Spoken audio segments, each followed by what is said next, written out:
Bom dia a todos. Bom dia a todos. Michel.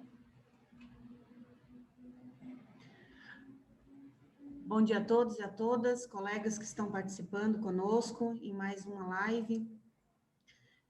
De primeira mão, gostaria de agradecer aos participantes, nossos facilitadores, a FECAM, as associações de municípios, a Secretaria de Estado da Saúde e o COSEMES, parceiro nessa empreitada.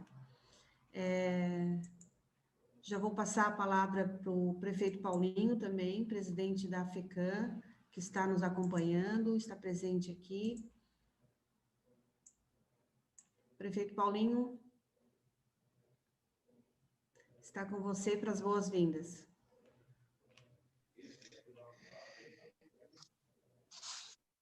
Muito bom dia a Ivânia, ela que representa a Associação da Murel, né, os secretários executivos também, ela que é gestora aí da região. Muito bom dia também a Janice, que representa todo o colegiado da Política Pública da Assistência Social dentro da FECAM. Bom dia também a Simone de Souza, do COSEMS, que representa aí todos os nossos secretários de saúde também dos municípios. E também a Cristiane, né, ela que é representante do governo do estado, nesse projeto que foi desenvolvido pensando na segurança de todos os trabalhadores, né, no momento de pandemia. É algo que foi novo para toda a nossa geração, né, eu costumo dizer sempre, né, tivemos aí muitos problemas de encontro de palavras, eu acho, de até políticas públicas de enfrentamento, desde o começo a gente viu, né, uma série de ações distorcidas e não de acordo com a realidade, e sempre nós, aí, gestores públicos, estivemos de frente com o problema e principalmente lidando com o perigo, né, que era a contaminação em massa de todo o sistema. Eu acredito que a gente poderia ter saído muito mais exitoso de todo esse processo se tivesse uma diretriz pensada, né, um alinhamento entre o governo federal, o governo do estado e os municípios e colocado em prática. Isso prejudicou muito nós, né, que sempre trabalhamos na base da ciência, e eu tenho certeza que as pessoas que acompanham essa live aqui no YouTube acreditavam na ciência, né, e tudo que praticamente foi desenhado desde lá do começo aconteceu de fato, né. Muitos estão cobrando aí, cadê os 1 milhão de mortos, que foi projetado lá pelo biologista, o Átila Marino, que ficou tão famoso aí no meio agora da pandemia, mas se realmente nada tivesse sido feito, né, na questão das medidas restritivas, nós teríamos hoje no nosso país 1 milhão de mortos, né? E nós aí do primeiro momento aí da assistência social tivemos de frente fazendo esse acolhimento com os nossos cidadãos que precisam do atendimento, seja por benefícios eventuais ou por outras, uma série de medidas que os municípios adotaram, né? E procuravam sempre o CRAS, principalmente, que era o primeiro local onde é que eles procuravam o atendimento. Então, a gente fica feliz que vocês pensaram também nesse sentido, pensando na segurança do usuário, mas, acima de tudo, também dos profissionais que tiveram na linha de frente de todo o combate, né? Quantos profissionais que perderam vidas ou que corriam o risco de levar esse vírus para dentro de casa, né? Então, fico feliz que pensaram nesse sentido, tenho certeza que todos que vão acompanhar aí também esse debate, a gente vai ter um longo caminho ainda, né, Ivane? Não é, a pandemia não vai embora mês que vem, não vai embora em dezembro. Eu acho que isso é algo que todos que estão nessa sala têm a noção, né? Tá aí o que nós vamos fazer agora com a educação, né? Um grande debate a ser feito também, que precisa passar pela assistência social, que precisa passar pela saúde, né? Será que nós temos um momento seguro para ter a volta das aulas agora, no outubro próximo, como está sendo projetado? Eu acho que é importante nós, servidores públicos, e eu me incluo mesmo como sendo um agente público, mas como servidor público também, de a gente se manifestar sobre esse momento, né? Sobre a importância do tema. Não é simplesmente, vamos ver o que vai acontecer, vamos abrir e depois a gente vai correr atrás do prejuízo. Eu acho que a gente já errou demais para ficar o tempo inteiro correndo atrás do prejuízo. E esse prejuízo pode ser econômico também, porque a única coisa que eu vejo nesse momento é 2 meses de aula, que resultado prático que a gente vai ter na educação das crianças, mas aí a gente pode ter uma contaminação em massa de novo da nossa comunidade e aumentando a curva de contaminação, né? O único resultado prático que eu vejo de imediato com a volta das aulas desse momento. Pensando em educação, eu não vejo nenhum resultado prático.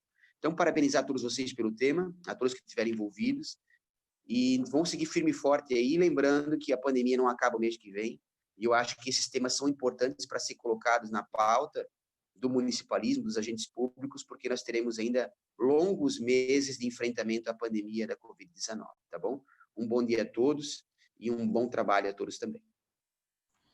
Obrigada, prefeito Paulinho, pelas suas palavras, sempre sabe as palavras, né? A gente que agradece. Fique à vontade, então, para nos acompanhar. Dando seguimento, então, antes de passar a palavra e apresentar as nossas facilitadoras, né? Lindas facilitadoras, colegas de trabalho, eu gostaria de fazer uma reflexão, né? Onde hoje o nosso tema é o cuidado de saúde aos trabalhadores do SUAS em tempos de pandemia, algo novo, né? A pandemia do coronavírus, ele é um dos maiores desafios do mundo contemporâneo, isso é fato, sendo seus efeitos devastadores, e a gente está sentindo isso dia a dia, seja como profissional de saúde, da assistência social ou do próprio usuário, no sentido ainda mais pela população residente nas áreas urbanas, nas áreas, né, densamente povoadas, expostas, né, a uma maior vulnerabilidade social.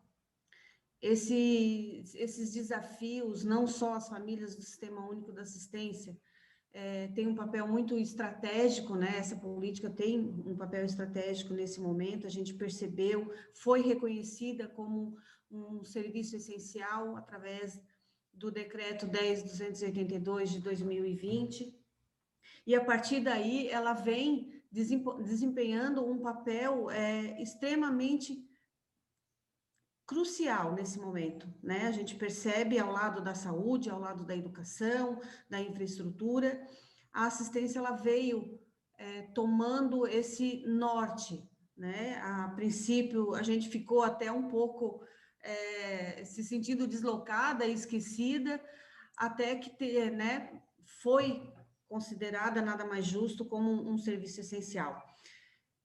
O que causa mais estranheza nesse momento, né? Todo esse cenário pelos nossos profissionais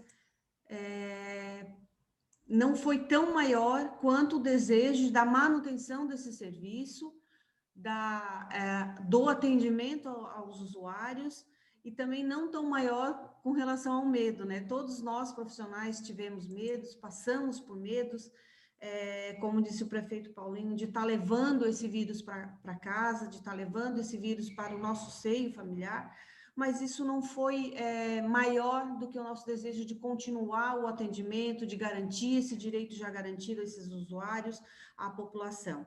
Mas como tratar, né? Como lidar com esse vírus, como se autocuidar nesse momento, e esse é o tema que nos leva a estar abrindo essa live hoje, como nos portar com relação aos EPIs. Nós temos um recurso, mas o que comprar, como cuidar, né, desses EPIs, e é isso que a nossa palestrante de hoje, nossa facilitadora, né, Cris, que é técnica da Secretaria de Estado, especialista em qualidade e segurança do cuidado do paciente e coordenadora, né, estadual da segurança do paciente. Ela vai ser a nossa primeira facilitadora, vai fazer a primeira fala. Aproveitem ao máximo, né, os nossos colegas que estão aí nos assistindo. Seguida a Simone, que é enfermeira, né, hoje atuando como enfermeira, mas é nossa colega também do COSEMS, nossa secretária executiva do COSEMS, mestre em saúde coletiva. Então, ela segue na sequência. Também aproveitem, muitas coisas boas vêm por aí na fala dessas nossas colegas. E, de antemão, eu quero mais uma vez agradecer a FECAM, e aqui na pessoa do prefeito Paulinho e da Janice, nossa fiel conselheira e colega de trabalho, sempre nos auxiliando também, ao COSENS, né, cedido mais uma vez a Simone, a Secretaria de Estado da pessoa da Cristiane, enfim, sejam todos muito bem-vindos, aproveitem ao máximo, é um momento muito importante, que seja proveitoso, como sempre. Cristiane, está com você.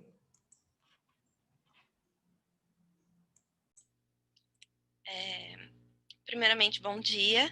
Gostaria de agradecer a todos pelo convite. A gente, nessa pandemia, como o prefeito falou, realmente é uma coisa inusitada, é uma coisa que a gente realmente não tinha noção e a gente está aprendendo muito. Toda situação, ela traz coisas boas e coisas ruins, né? Lógico que a gente teve bastante perda, né? Muitos colegas doentes, alguns indo a óbito, mas também essa pandemia, ela nos trouxe a aproximação das pessoas que estão distantes através desse canal, através dessas plataformas de comunicação, e isso é muito bom. Queria desejar a todos um bom evento, né? Que façamos um bom evento.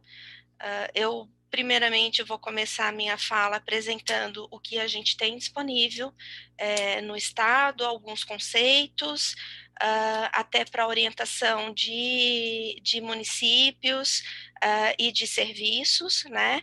Tanto particulares, como municipais, como filantrópicos, como estaduais, que foi todo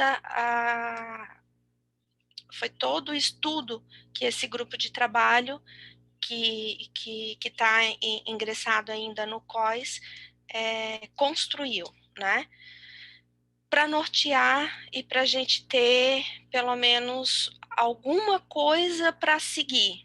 Eu tenho dito muito que a gente, é tudo novo, né?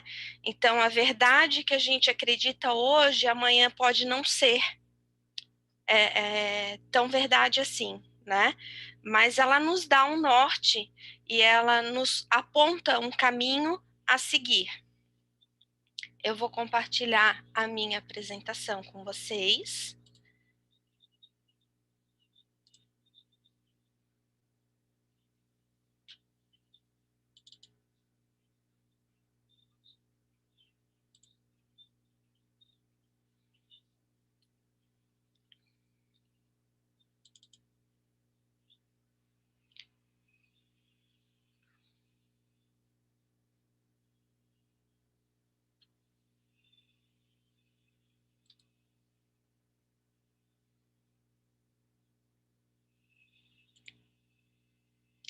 A gente ainda está aprendendo a lidar com essas tecnologias, né?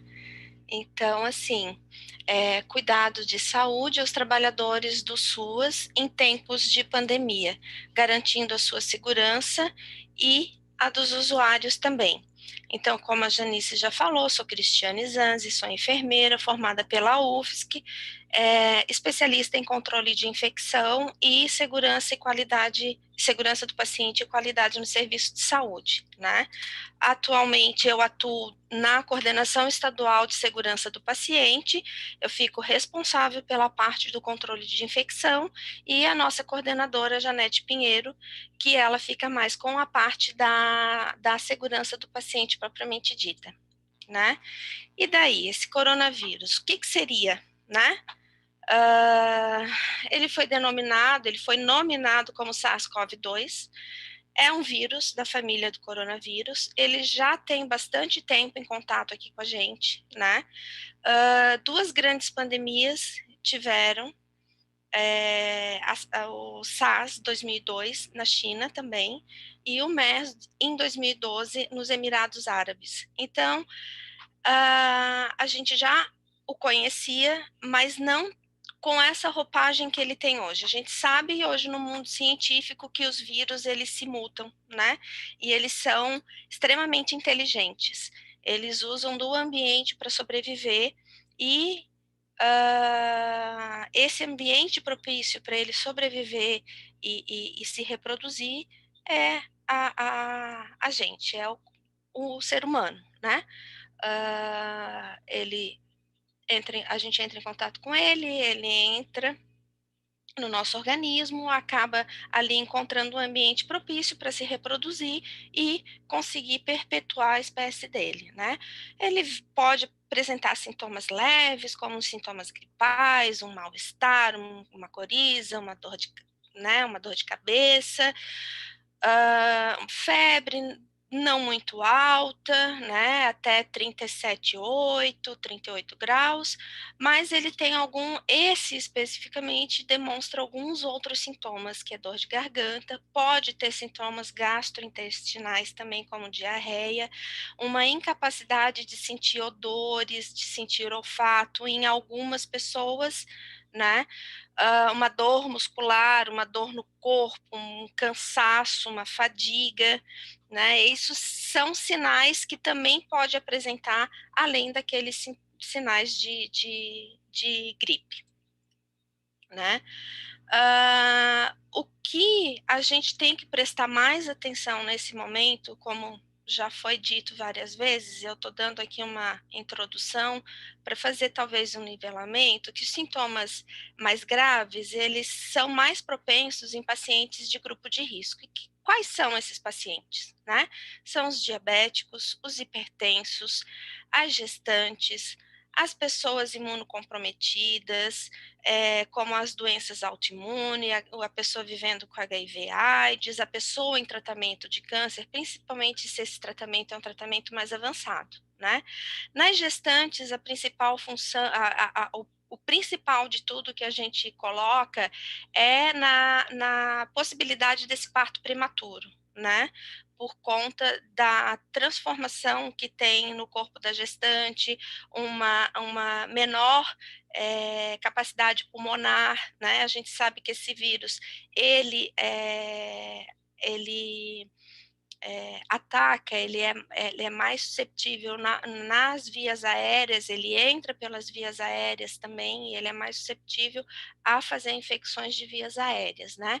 Um detalhe importante que a gente, no longo desses meses aí, estamos indo para 8 meses, né, de pandemia no mundo, enfim, aqui e no Brasil 6 meses, os idosos podem não apresentar febre, mas eles são os mais propensos a fazer sintomas mais graves e talvez alguns sintomas não muito típicos, né, eu vou detalhar um pouquinho mais à frente. Então, quando chegou essa notícia toda dessa pandemia, nós da Secretaria de Estado, a gente já acendeu a luzinha vermelha e acendeu um alerta.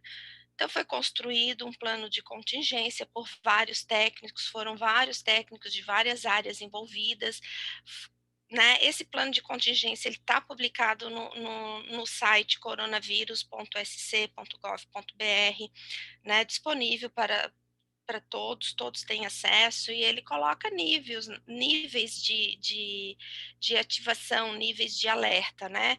Que vai desde lá do início, quando a gente não tinha caso ainda, mas o Brasil já tinha, até no estado que a gente está hoje, com o vírus já espalhado por todo o estado. Né? Normalmente, eles são classificados, e dentro desse plano de contingência, ele detalha melhor, né, em síndrome gripal ou síndrome respiratória aguda grave. Qual é a diferença deles, né?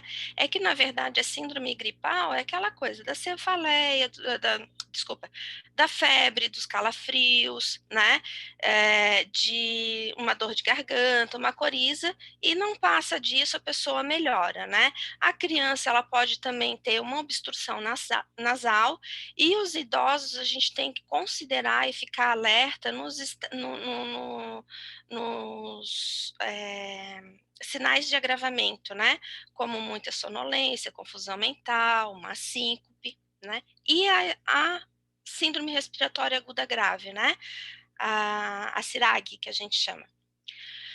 Que, na verdade, todos os sintomas da síndrome gripal, mais um desconforto respiratório, ou uma falta de ar, ou um nível de oxigênio menor que 95%, e isso a pessoa ela vai verificar no serviço de saúde, né?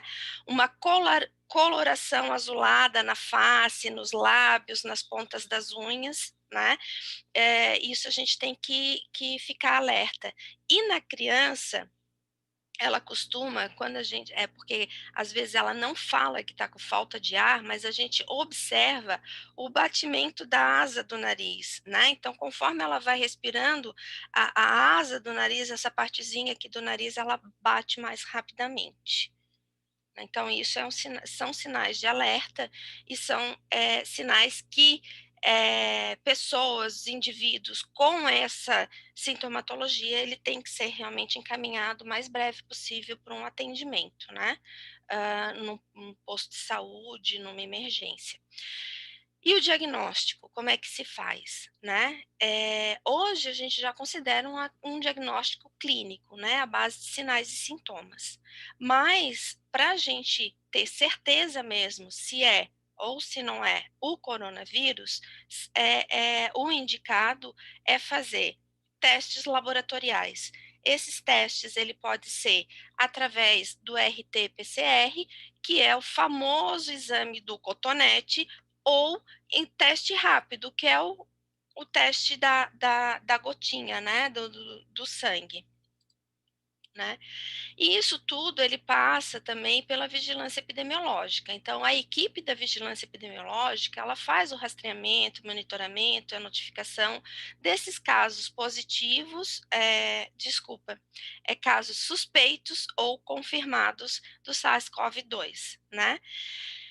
E isso tudo, ele tem um resultado nas estatísticas que a gente tem hoje divulgadas nas nossas redes sociais e nos nossos sites oficiais, tá?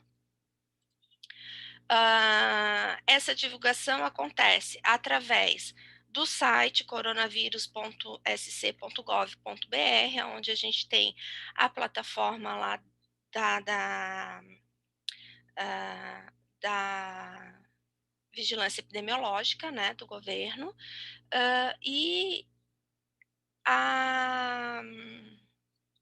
o risco potencial, a matriz de risco. Dentro dessa matriz de risco, para vocês entenderem um pouquinho, são vários indicadores, né? Então, aonde eu posso, nós, enquanto técnicos, podemos dizer qual é a gravidade que se encontra a região, né? A região, o município, todos os municípios também têm acesso a isso, e esse foi um instrumento que o governo utilizou para poder realmente ajudar, colaborar com os municípios em relação à tomada de decisão aí de abertura, de fechamento. Ela é atualizada todos os dias, né? Todos os dados chegam durante as 24 horas, e o fechamento acontece geralmente às 11 horas da manhã, com a liberação desses dados, a confirmação e a liberação desses dados às 18 horas, através do boletim coronavírus, né? Essa foto eu peguei ontem, após a atualização. Então, o que a gente pode notar aqui são a região aqui mais lá no extremo oeste em amarelo, né? E uma região no nordeste em vermelho e todas as outras em laranja. Né? E o que isso significa? Isso significa que a gente ainda precisa, sim, se atentar e continuar com todas as orientações que os técnicos do governo e das prefeituras passam para a população, né? A gente ainda precisa de isolamento social, distanciamento social, uso de máscara, higiene das mãos, né? Algumas atitudes quando a gente chega em casa também de não entrar em casa com o sapato que a gente anda na rua, de preferência deixar ele do lado de fora, né? Se não tem condições de deixar do lado de fora, mas retirar ele na porta, entrar, colocar num local onde não tenha muita circulação dentro da casa e fazer a higienização dele, né? Antes de guardar. Assim, como a gente deve ter o cuidado com as nossas roupas também, né? De preferência tirá-las, tomar o banho, se não tiver condições de lavá-las imediatamente, guardar num local onde não tenha muita circulação, protegida dentro de um saco plástico, enfim. Mas isso a gente vai discutir, porque a Simone também vai passar algumas outras orientações, eu não vou entrar muito na parte dela. Mas é isso que eu queria que vocês entendessem, assim. Não é porque lá no extremo oeste está em amarelo que, oba, pode fazer balada, pode liberar tudo. É isso que a gente tem que se atentar, né? O vírus está aí. E a única forma de combater o vírus é a imunização. A gente ainda não tem a vacina para que a gente consiga fazer a imunização em massa. Então, isso a gente tem que ter cuidado, né? A coisa está amenizando, está abaixando, a gente já não está tendo tanto óbitos, a gente já não está tendo tantos pacientes internados em UTI, ou seja, o nosso índice de internação ele está diminuindo, o nosso índice de internação em UTI também está reduzido, mas isso não significa que eu posso liberar geral.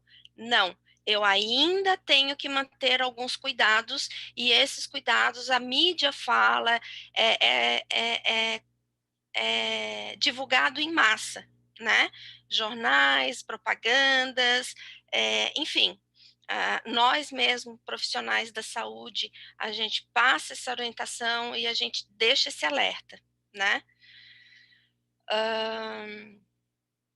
E com isso, né, depois de fazer essa análise, depois de ter essa matriz de risco, que ela é atualizada uma vez por semana, a gente tem também a divulgação com os boletins diários.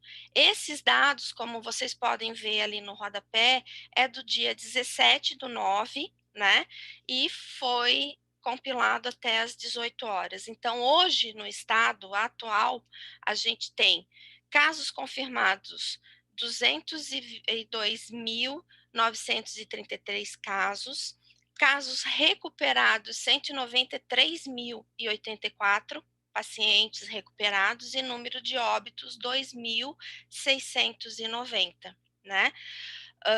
Como o prefeito falou, assim, esperávamos um boom e esperávamos que isso fosse muito maior, que esses números fossem muito maior, mas com as orientações dos técnicos do estado, dos municípios e essa atualização diária de trabalhos científicos que são publicados, a gente conseguiu reduzir um pouco esses números, né?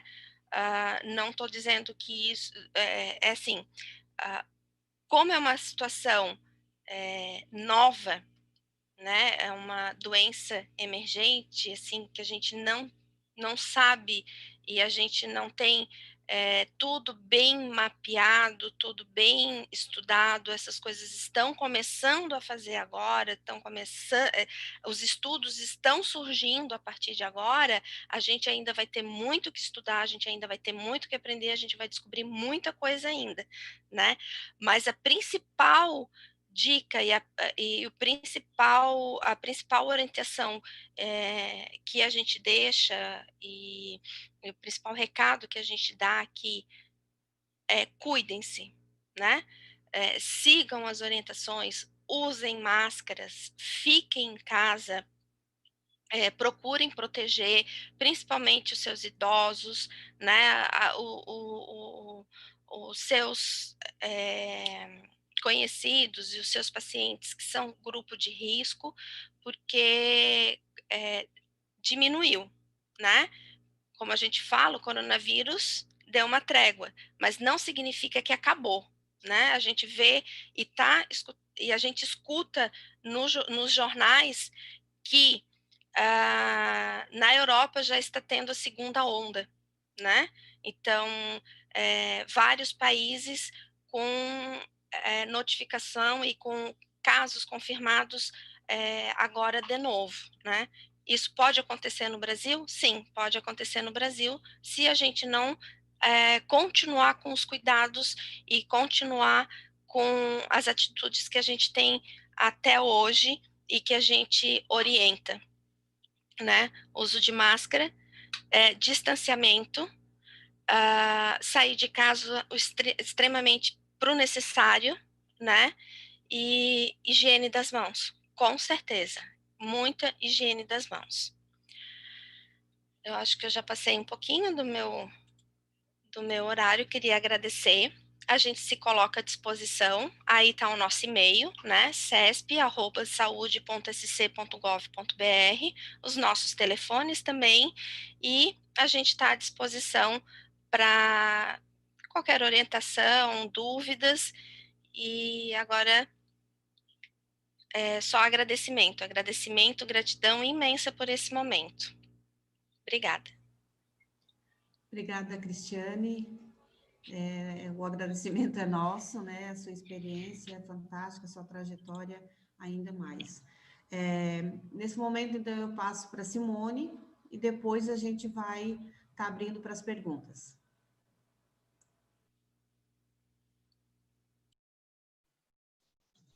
Bom dia a todos. Estava aqui acionando o microfone, né? Como diz a Cris, a tecnologia é excelente, mas a gente está se adaptando a novos modelos. Então, bom dia a todos. Eu gostaria primeiramente de agradecer de vocês estarem compartilhando o tempo de vocês conosco um pouquinho. Eu sou a Simone, como foi comentado. Atualmente atuo como secretária executiva do COSENS, mas completando a frase da Ivânia, estou aqui hoje com vocês como enfermeira, que é a minha profissão, com muito orgulho.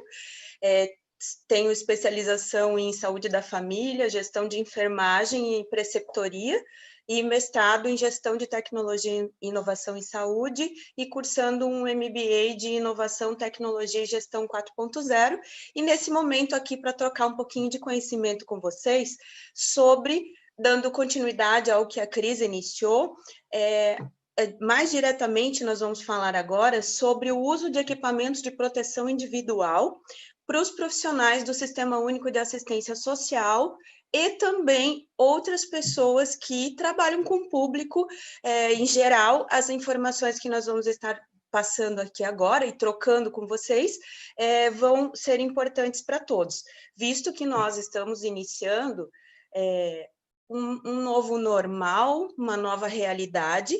É claro que, se vocês observarem, os cuidados que nós vamos falar não são nenhuma novidade. Nós já devíamos utilizar isso antes, e em muitos momentos, ou muitos de nós, realmente nós utilizávamos.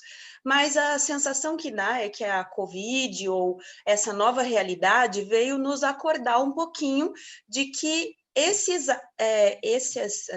dicas devem se tornar hábitos no dia a dia.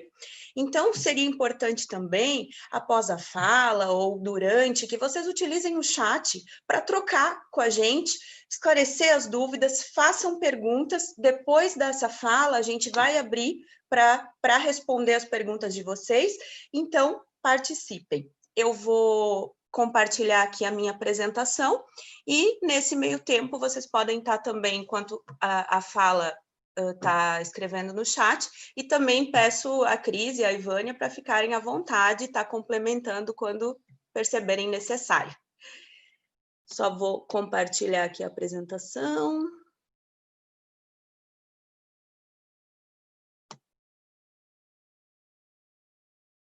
Só um momentinho.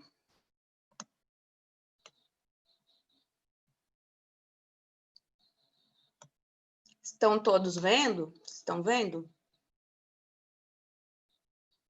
Sim, Simone. Ok. Então, vamos lá. Os cuidados de saúde aos trabalhadores do SUAS em tempos da pandemia. Vamos falar da higienização das mãos, que é indispensável, já era, mas segue mais indispensável. Utilização de EPIs, é o tratamento de resíduos, como a gente deve proceder com esses resíduos que a gente utiliza no trabalho, e também um pouquinho sobre a legislação do SUAS, que embasa o uso de equipamentos de proteção individual no trabalho de todos vocês. Então, aqui, vou falar um pouquinho de tipos de higienização das mãos. Nós temos a higienização simples, a antisséptica e a fricção com antisséptico nas mãos. Existem outros tipos de higienização das mãos nos serviços de saúde, que não é o caso aqui hoje, por isso eu não vou estar abordando. Então, a higienização simples das mãos não é aquela tão simples como a gente imaginava. A gente vai ver, e eu vou passar um vídeo para vocês, mostrando que tem uma técnica para essa higienização das mãos. E a higienização e a fricção com antisséptico, na verdade, é o que mais nós temos feito ultimamente com o álcool gel, o álcool 70, visto que em todos os lugares que a gente entra, a gente precisa utilizar o álcool. O que é importante saber, e vocês vão observar bastante nesse vídeo, é que não basta a gente fazer uma fricção assim, 3 minutos, e achar que a gente higienizou as mãos. Então, é importante seguir a técnica, né, e o tempo para essa higienização ser eficaz, para que a gente higienize realmente os dedos, a palma, o dorso da mão. Quando é que eu devo fazer essa higienização das mãos? Para os profissionais da assistência que estão nos assistindo, então, independente da sua área, CRAS, CREAS, qualquer outra instituição que vocês vão visitar, sempre seguindo esses momentos. Ao chegar no local do trabalho, sempre que sair, retornar, e antes de ir para casa. Antes e depois de qualquer atividade pessoal, ou seja, onde eu for, se eu coçar o nariz, se eu for ao banheiro, se eu for fumar, se eu for conversar um pouquinho com meu colega, sempre eu vou voltar e vou higienizar minhas mãos. Porque a gente sabe que as mãos são o maior transmissor de infecção, sempre foram, inclusive de infecções hospitalares. Se vocês lembrarem, no passado, a gente teve infecções potentes nas UTIs, que foram sempre transmitidas pelas nossas mãos, pelas mãos dos próprios profissionais. Outro momento importante é antes e depois de eu manusear qualquer material sujo ou contaminado. Hoje a gente sabe o que está contaminado? Não sabemos, então é bem complexo. Por isso, quanto mais a gente esteja com o álcool junto com a gente, no carro, na bolsa, em cima da mesa, onde eu entro, onde eu saio, melhor para a nossa proteção e para a proteção da nossa família também. Mesmo que eu esteja protegido por luvas de procedimento, eu não posso deixar de higienizar minhas mãos assim que eu removo as luvas. Isso nós também vamos estar vendo. Em casos dos profissionais que atuam fazendo algum procedimento ou que tenham contato com algum usuário que esteja machucado, que procure os serviços de assistência, que tenha algum tipo de patologia ou visível, ou que precise de um curativo simples, se a gente trouxer realmente para a nossa realidade, a gente sabe, e quem está lá na ponta na assistência, sabe que não vai só o paciente fazer curativo simples na unidade básica, porque a gente está com crianças, as crianças caem, as crianças se machucam, então eu tenho sempre que estar higienizando as minhas mãos antes e depois de eu fazer um exame físico, que eu toque na pessoa, na criança ou no adulto para olhar o que aconteceu. Curativos simples que ocorram nos nossos processos de trabalho, se eu precisar auxiliar na higiene, numa troca de fraldas, na administração de algum medicamento com o meu usuário do SUAS, eu preciso, então, também estar fazendo a higienização das mãos na técnica que vocês vão ver daqui para frente. Então, essa higienização simples que eu estou falando para vocês, segue esses passos que eu vou mostrar agora. Abrir a torneira, evitando encostar na pia, aplicar uma quantidade suficiente de sabonete na mão e ensaboar as palmas das mãos, friccionando entre si. Vou passar a palma da mão direita contra a mão esquerda, entrelaçando os dedos e vice-versa. Eu vou esfregar o dorso das mãos assim, ou uma outra maneira é assim, tá? Então, eu pego a ponta dos dedos com as unhas e vou esfregar o dorso da mão, isso das duas mãos. Após esse momento, eu vou higienizar cada dedo. Então, eu vou higienizar todos os meus dedos, friccionar as polpas digitais, porque aqui eu fiz o dorso e aqui eu vou friccionar as polpas digitais, e também não vou esquecer do punho esquerdo e do punho direito. Depois eu vou enxaguar, retirando os resíduos.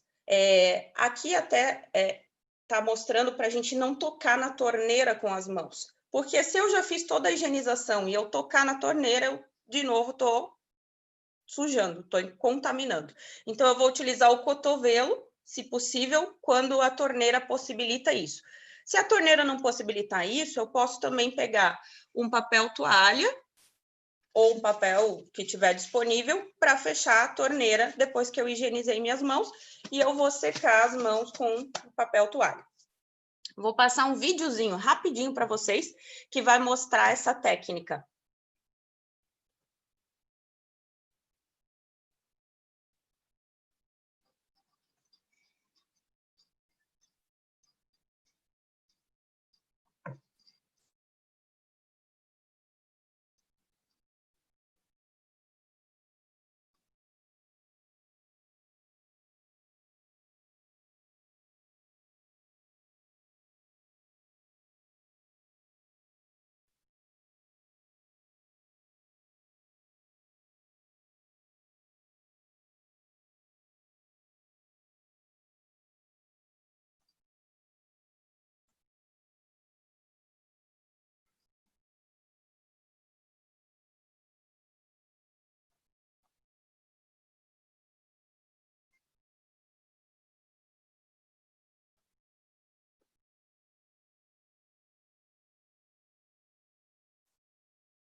Então, como podemos ver, ali 5 de maio é comemorado o Dia Mundial da Higienização das Mãos, mas nós temos que comemorar esse dia todos os dias e todos os momentos.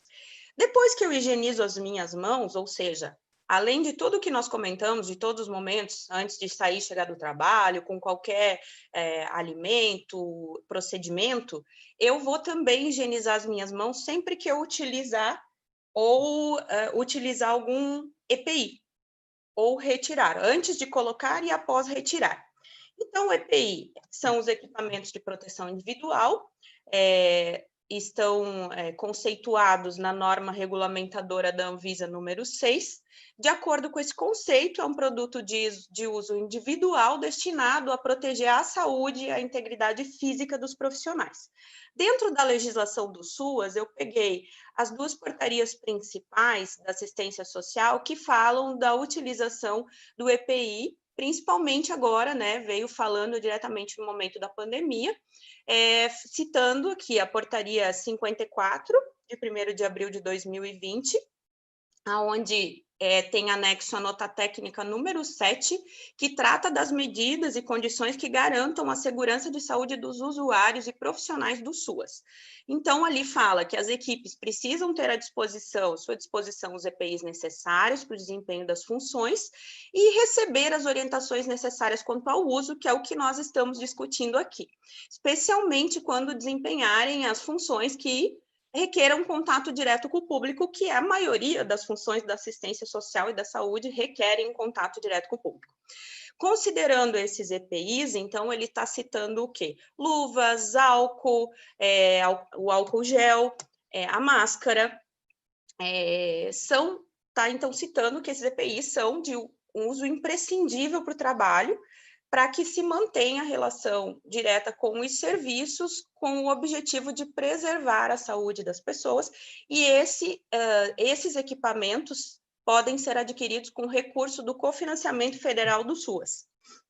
Então, através da outra portaria, que é a número 100, de 14 de julho de 2020, veio a aprovação do funcionamento dos serviços da rede socioassistencial para assegurar a manutenção de oferta de atendimento para a população. Essa portaria, ela traz tudo o que vocês precisarem relativo ao fluxo de processo de trabalho, de atendimento dentro dos serviços de assistência social nesse momento de pandemia, como proceder, e também sugere alinhamentos com as equipes de saúde, porque na portaria, assim como as da saúde, a da assistência, não tem obrigatoriedade de ter algum atendimento preferencial para o paciente ser do SUAS, mas sim pela condição clínica do paciente. Isso tanto nos casos de saúde mental, quanto nos casos de pacientes da assistência. Então, vocês podem estar alinhando sempre no município uma parceria. O que mais a gente tem aprendido nessa pandemia é a importância da troca, do trabalho intersetorial, porque nós precisamos um dos outros e nós sozinhos não vamos conseguir dar conta de trabalhar numa pandemia, numa situação como essa. Então, nos seus municípios, entre em contato com a educação, junta educação, assistência e saúde, para que vocês possam estar aplicando realmente o que as portarias nos trazem. Aqui também na portaria 100 fala da disponibilização e aquisição dos equipamentos de proteção individual para os profissionais que atuam na assistência social, para como retirar e como descartar esses equipamentos de proteção utilizados que nós vamos estar falando agora. Então, como que eu devo utilizar, que tipo de equipamento de proteção individual é pertinente para o meu serviço e como eu devo descartá-lo. Então, aqui, nós temos outros equipamentos de proteção individual quando se trata de áreas da saúde, dentro de centros cirúrgicos, de áreas hospitalares, do atendimento e enfermagem, que eu não estou citando aqui porque não é o caso para o serviço da assistência social, que são atendimentos menos invasivos. Então, aqui a gente vai falar da máscara cirúrgica, do protetor facial, né, o face shield, aquele de acrílico que a gente coloca na frente do rosto, o avental descartável ou jaleco, que são duas coisas diferentes e que normalmente a gente faz a mesma fala de jaleco e de avental descartável. Então, os dois são EPIs, mas eles podem ter um uso diferente. E, claro, as luvas. Então, eu vou falar um pouquinho, inicialmente, da máscara cirúrgica, que ela é utilizada para evitar o quê? Contaminação da boca e nariz do profissional. E aí, a gente vê as pessoas com a máscara aqui embaixo. Ou a gente vê a pessoa com a máscara aqui. Então, não resolve. Isso que a gente vai conversar aqui serve para o nosso dia de trabalho, mas serve para o nosso dia a dia na rua, tanto com a máscara no trabalho, a gente vai falar da máscara descartável, mas essas dicas servem também para as máscaras de pano, que hoje fazem parte da nossa realidade. Então, o que é importante? Colocar a máscara cuidadosamente para cobrir a boca e o nariz. Aquelas que são de amarrar, eu tenho que amarrar com segurança para não ficar frouxa, solta aqui na lateral. As que são atrás da orelha, eu tenho que ter o cuidado de, depois que eu colocar, eu tocar no elástico. Eu vou demonstrar para vocês daqui a pouquinho. Remover a máscara usando a técnica apropriada. O que é isso? Eu não vou tocar em todo lugar depois que eu coloquei a máscara para retirar. Aí eu fico com a máscara na mão, eu coloco ela de volta. Após a remoção, ou sempre que eu tocar a máscara usada, eu devo realizar o quê? Higiene das mãos. E eu vou substituir máscara usada por uma máscara limpa ou seca sempre que ela estiver úmida. Ah, Simone, tem um tempo indicado para eu trocar a máscara? Já teve, mas hoje não é isso. A máscara estando úmida ou suja, eu vou fazer a troca da máscara. Então, vai depender muito de quanto eu estou falando, de como é que é o meu trabalho. Eu vou ter que observar. Se essa máscara já estiver úmida, ela perde a ação de proteção que ela estava tendo. E eu não posso também reutilizar as máscaras descartáveis. Então, eu uso a minha máscara, eu deixo ali penduradinha, no outro dia eu vou lá e coloco de novo. Não. Eu trouxe aqui uma máscara para estar mostrando para vocês toda essa fala. Então, aqui eu vou retirar a minha máscara descartável. Eu vou já ajustar ela, tá? Desculpem, estava virado. E eu vou colocar, vejam que essa é a tira lateral. Então, eu vou tentar falar com a máscara para demonstrar para vocês. Se não escutar direito, as meninas me avisam, por favor, tá? Então, ok. Eu coloquei, eu ajustei a minha máscara. Agora eu estou num atendimento, eu não posso coçar o nariz. Aí eu toquei na máscara. Ah, tá, mas eu esqueci e toquei na máscara. Eu vou pelo menos usar o álcool gel que deve estar já na minha mesa, certo? Ok, toquei na máscara, vou lavar a mão ou com água e sabão ou com álcool. Depois que eu coloquei a minha máscara, como eu falei, eu não vou poder mais tocar nela. Então, eu tenho que me habituar a não coçar mais o olho, não colocar mais a mão no nariz, e por isso eu tenho que ajustar no momento que eu coloco. Quando eu vou retirar a minha máscara, eu não vou retirar por aqui, tô conversando. Aí eu tô aqui, daí eu faço isso, eu fico com a minha máscara na mão, conversando com a pessoa. O que eu tô fazendo? Para que servia essa parte? Para me proteger das gotículas. Então, a pessoa falou comigo, a menos de 1 metro, ela encheu de gotícula aqui na minha máscara. Ou seja, os coronavírus estão tudo pulando aqui, né? E aí, a gente põe a mão. Então, depois que eu coloquei, eu não vou mais tocar aqui na frente, nem vou tocar no nariz e na boca. E quando eu retirar minha máscara, eu vou retirar pelo elástico. Ah, Simone, preciso ajustar, tá me incomodando. Eu não vou ajustar por aqui, eu vou ajustar por aqui. Por isso que quando tu colocas, tu tem que ajustar o nariz. Eu vou mexer nela por aqui. Ah, eu precisei abaixar para tomar uma água. Fiz isso e vou ajustar de novo pelo elástico, ok? Na hora de desprezar, eu vou descartar por aqui e vou colocar num lixeiro adequado, que é o saco branco leitoso, que eu também vou já falar com vocês até o final. Uma coisa importante que aqui a gente está falando da máscara descartável, que eu vou desprezar em local adequado, porque eu estou dentro do meu local de trabalho, então ela é um equipamento de proteção individual. Se eu estiver usando uma máscara de pano, porque eu saí do trabalho, ou enfim, naquele dia eu fui trabalhar com a máscara de pano, uma coisa importante é que a gente tira as máscaras de pano, porque elas não são descartáveis, além de tocar em tudo e não fazer esse movimento sempre que eu retiro ou que eu coloco, né? Porque o correto é eu fazer isso e retirar assim, eu encosto na mesa, eu jogo em cima do caderno e a máscara fica no restaurante, dentro de casa, em cima do balcão. Não é isso que a gente faz?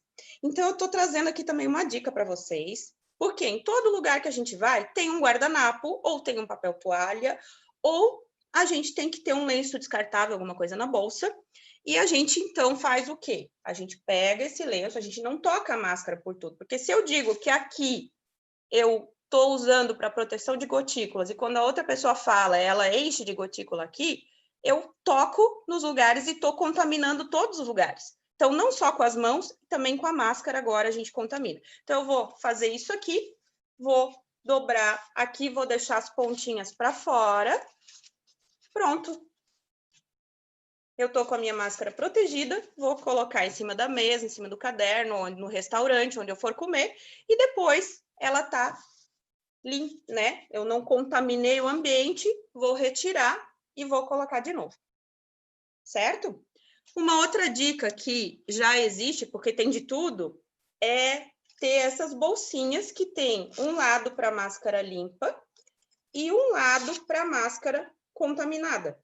Isso aqui, hoje em dia, faz parte do meu dia a dia. Eu carrego isso comigo, porque quando eu tiro, eu guardo a máscara aqui e ela não fica flutuando por aí, fazendo contaminação com as pessoas. Então, fica essas 2 dicas aqui para o uso da máscara e todos esses cuidados na máscara cirúrgica. As luvas. Então, elas devem ser utilizadas, as luvas de procedimento, né? Quando houver risco de contato das mãos do profissional com sangue, com fluidos corporais, com secreções, excreções de mucosas, e com a pele não íntegra, aquela feridinha que eu falei para vocês. Eu vou tratar com um paciente que está com nariz sangrando, que cortou o dedo, qualquer coisa que tenha lesão corporal ou sangramento, mucosa, eu vou usar a luva. Ah, Simone, então quando eu estou no meu dia de trabalho só atendendo um paciente, eu não tenho que usar a luva? Depende, gente. Por quê? Se a gente trazer desde o início que a gente falou que o importante é lavar as mãos e que a luva não dispensa a higienização das mãos, para que eu vou colocar a luva para um atendimento simples do usuário? Na verdade, não tem essa necessidade, e muito mais fácil é a gente estar com as mãos livres se eu não vou tocar, eu só vou atender, vou fazer um cadastro, vou fazer uma conversa, o usuário não está machucado, eu vou usar a máscara e as minhas mãos livres e vou higienizar com álcool 70 que tiver na minha mesa em todos os momentos que eu precisar. Assim que eu finalizar o atendimento, eu vou lavar as mãos com água e sabão. É importante, sim, que a cada 5 ou 6 utilizações, 5 na verdade, de álcool gel, a gente faça uma higienização das mãos com água e sabão. Não também ficar o dia inteiro só usando o álcool gel, visto que a gente atende muitas pessoas, ok? Então, nesse sentido, eu vou higienizar as minhas mãos mais fácil e não vou ficar usando a luva, porque é um desperdício de material e eu não posso lavar a luva e ficar usando álcool na luva. É incorreto. Então, aqui as orientações de uso de uma luva descartável. Troque as luvas sempre que for entrar em contato com outro paciente ou quando ela estiver danificada. Nunca toque desnecessariamente superfícies e materiais, ou seja, isso é mais um problema. Quando eu já estou de luva e eu toco o telefone, a maçaneta, a porta, a caneta, o caderno, eu só estou transmitindo infecção também. Então, se vocês olharem, tem que pensar em que momento serve a luva ou em que momento ela também atrapalha. Não lavar e não reutilizar o mesmo par de luvas. Como eu comentei antes, o uso das luvas não substitui a higiene das mãos e eu vou proceder imediatamente à higiene das mãos após a retirada da luva, porque eu toco, né? Enfim. E vou observar a técnica correta de remoção das luvas para evitar a contaminação das mãos, porque mais um risco de contaminação, assim como eu falei da máscara que a gente toca, se eu vou retirar a luva e eu toco no meu braço, no meu antebraço, toco no meu tórax ou em algum lugar, ou eu coço o rosto com a luva, eu também estou me contaminando, tá? Então, colocar as luvas, eu vou estar mostrando aqui para vocês a colocada e retirada. Deixa eu vir um pouquinho para trás para conseguir mostrar melhor, tá?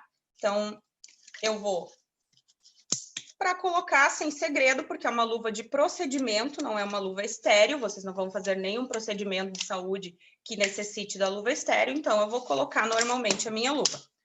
O ideal, depois eu ver, se tiver com um jaleco, que no caso de vocês a gente vai conversar um pouquinho de cada realidade para ver o que é, se é necessário, não é obrigatório para as suas, a depender da realidade de trabalho de cada profissional. Então, em relação às luvas, eu estou aqui com as minhas luvas, ok? Colocar normal. Se eu tiver com o jaleco, essa parte vai cobrir a manga do jaleco, certo? E o que é o detalhe da luva? É a retirada da luva. Então, como que eu vou estar retirando essa luva? Eu vou encostar por aqui. Lembrem que essas luvas já estão contaminadas, ou elas tocaram em alguém com secreção e etc., ou sangue, e aí eu me encosto aqui. Eu estou encostando na minha pele. Então, eu não posso fazer isso. Então, como é que eu vou retirar essa luva? Eu vou pegar por aqui, por fora, certo? Tem duas técnicas, eu vou mostrar as duas para vocês, tá? Eu vou retirar aqui, vocês estão vendo que ela está no avesso? Então, aqui eu posso pegar essa e eu virei a minha luva do avesso, eu não encostei, eu retirei e eu vou desprezar. E a outra técnica, que talvez seja mais fácil, Ivânia? Simone, o pessoal está pedindo para você tirar a apresentação enquanto faz a demonstração, porque o quadrinho no YouTube fica pequeno, é possível? Tá. É que aí eu tenho que começar lá de novo, mas eu vou tirar. Só um pouquinho. Mas tá ótimo. Deu? Deu? Deu sim. Então tá. Vamos para a segunda técnica. Coloquei, então, as minhas luvas. De novo, não vou tocar na pele. Vou pegar por aqui. Retirei. Ó, estão vendo que eu já estou pegando no avesso. Eu vou fazer uma bolinha com a minha luva na mão. Segurei ela aqui. Agora, ao contrário do que eu fiz antes, onde eu peguei por fora, eu tô com a minha mão desenluvada, correto? Então, o que que eu vou fazer? Eu vou colocar o dedo por baixo da luva, onde ela tá limpa, né? Polegar aqui, indicador, vou abrir. E aí, eu não toquei em nada. Ok? Deu para ver bem agora? Essa é a técnica. Eu não toquei em nada, eu desprezo a minha luva e eu vou fazer o quê? Higienizar as minhas mãos. Pode ser nesse momento com álcool? Pode. Mas lembrem da técnica, não é isso aqui. É isso aqui, isso aqui, isso aqui. Cada dedo digital, punho. Fechou? Deu para ver bem agora? Deu. Vou colocar de volta aqui, então, para a gente dar continuidade. Opa, voltou no mesmo slide. Show. Então, vamos lá.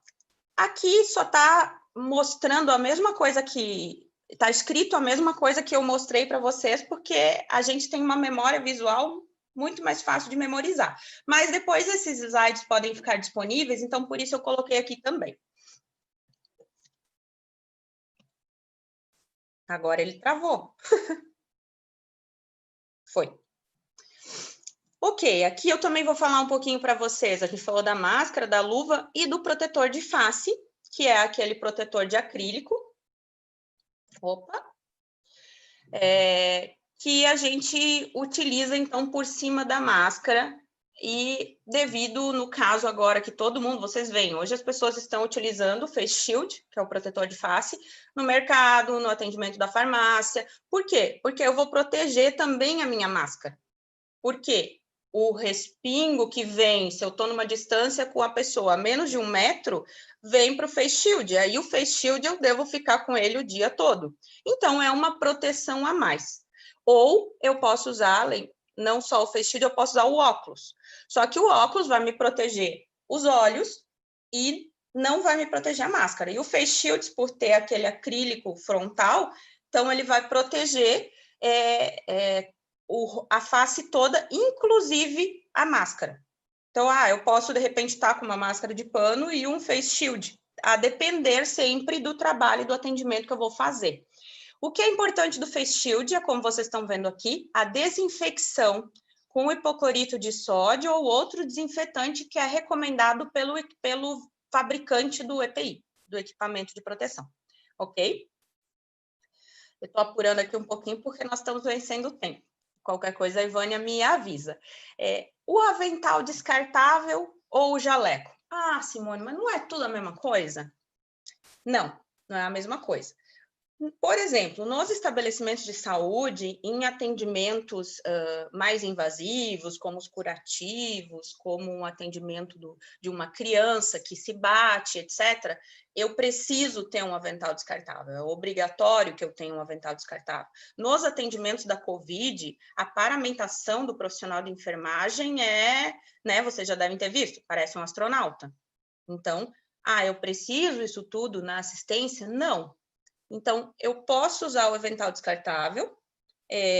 Se eu for utilizar, ele deve ter as mangas longas, o punho de malha ou elástico com uma abertura posterior, para que eu também não toque aqui na frente para retirar, tá?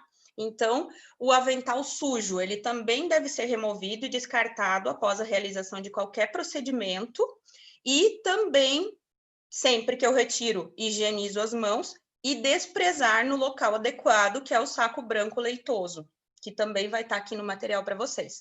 Essa imagenzinha aqui, ela está mostrando, então, no caso do avental descartável, como é que ele retiraria. Eu vou pôr um casaco aqui, só para mostrar para vocês, tá?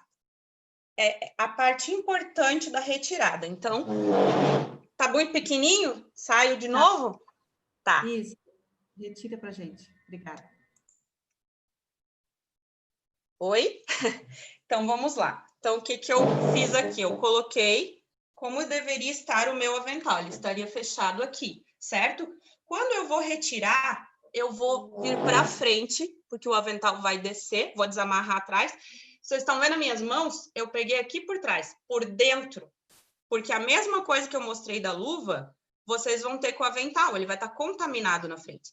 Então, eu vou tirar dessa maneira, vou pegar por dentro, vou já enrolar, e eu peguei pelo avesso para que eu coloque no local adequado para desprezar, certo?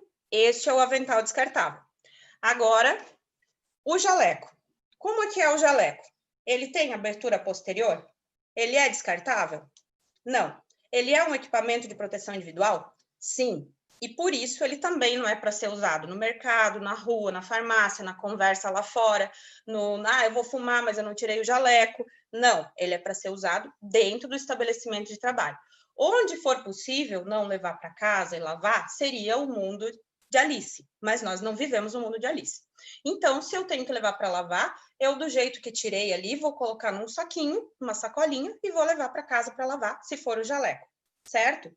A diferença, o meu jaleco, eu uso assim. Não, o meu jaleco é o mais moderno, ele é preto, tá, gente? Então, assim, o meu jaleco eu uso assim. Ele vai me proteger aqui? Vai. Mas o que eu quero mostrar para vocês é que tem diferença a indicação desse material, certo? E a gente precisa pensar, enquanto serviço público, no custo desse material. Então, é necessário que eu use na assistência social, em todos os serviços, um avental descartável? Essa é a reflexão que o serviço precisa fazer. Recebemos recurso. Ok. De repente, não era importante, então, ter um jaleco? 2, que eu troco durante a semana, troco. O ideal, no mundo da Covid, é trocar todos os dias, como a gente tem que trocar as roupas. Então, é isso que eu gostaria de trazer reflexão para vocês, que nem sempre, eu vou colocando a apresentação aqui de volta, que nem sempre eu vou estar me beneficiando colocando um jaleco ou um avental, a depender do serviço que eu faço.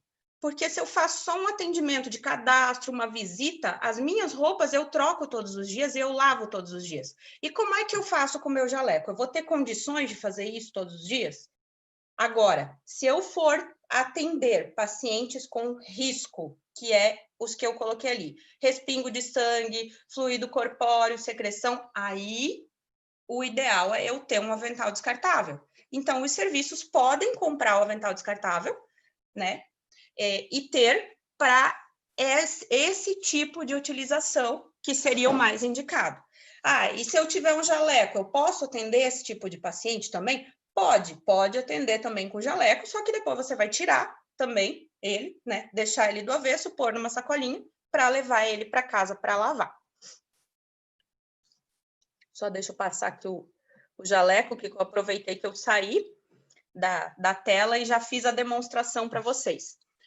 Então, aqui, o jaleco também é considerado um EPI, deve ser restrito ao ambiente de trabalho, que é o que a gente comentou, né? Não vou sair na rua com o jaleco, na farmácia, fumar, conversar. Retire para ir ao refeitório, ao banheiro, às áreas administrativas, ou seja, eu também vou usar ele na minha mesa durante o meu atendimento. Se eu sair, eu vou retirar e vou deixar ele ali na minha mesa. Nunca devem ser colocados no armário onde são guardados objetos pessoais. Vocês têm que imaginar o jaleco hoje como uma máscara. Todo mundo, na fala, respinga essas gotículas. Na máscara, no jaleco, no face shield, na mão. E aí você vai lá e coloca o seu jaleco junto com os seus objetos pessoais e com as suas roupas limpas. Você está contaminando as suas roupas. Não guarde, então, as vestimentas usadas juntos com as limpas também. No caso, não só do jaleco, também as suas roupas do dia a dia. E escolha alguns jalecos que são adequados para o seu tamanho, porque às vezes ele fica grande demais, aquela manga fica aqui embaixo, você não consegue trabalhar, ou ele fica apertado demais, que você se mexe, não consegue nem fechar o botão aqui da frente, daí ele não está te protegendo. Se eu digo que um jaleco é um EPI e eu usar um jaleco aberto, ele resolve? A gente não fala com o paciente por aqui, aonde eu estou com as costas cobertas. Diferente do avental descartável, que tem fechamento na frente e abertura posterior. Então, eu acho importante a gente fazer essas pontuações para vocês, porque às vezes a gente se questiona quais são as diferenças. Ou a gente acha que a gente tem que usar tudo o tempo todo, né? Outra coisa importante se eu usar um jaleco, um avental descartável, qualquer um dos dois, é quando eu colocar a luva, eu vou colocar a luva por cima da manga. E vou fazer a mesma técnica que eu comentei, que eu mostrei para vocês antes, tá? E o jaleco, se eu usar e for um jaleco de manga curta, também não adianta. Aí eu vou ter que colocar uma blusinha de manga comprida por baixo. Porque se ele é EPI, eu não vou estar protegendo. É claro que tem jalequinho, aquele que as professoras usam e etc., que é manga curta e ele tem uma outra finalidade. Estamos acabando, tá, gente? Aqui é a última parte, onde eu vou falar para vocês do tratamento de resíduos. Então, os resíduos provenientes da assistência dos pacientes suspeitos ou confirmados com COVID, está falando aqui, mas é com qualquer infecção ou com qualquer risco, gripe, resfriado, suspeita de H1N1, qualquer resíduo proveniente da assistência de pacientes, não só com COVID, tá? Devem ser desprezados no saco branco leitoso, acho que a maioria conhece, com aquele símbolo preto na frente, tá? Que é o de resíduos hospitalares. Ele deve ser substituído sempre que ele atingir 2/3 da sua capacidade, e se não acontecer isso, pelo menos uma vez a cada 48 horas. O descarte desse material no saco branco, ele não pode ser realizado junto a resíduo comum, e sim coletado por serviços especializados que atendam às exigências da RDC 222 de 2018, que é o descarte e depois o tratamento adequado desse tipo de resíduo. Simone, como é que eu compro esse saco?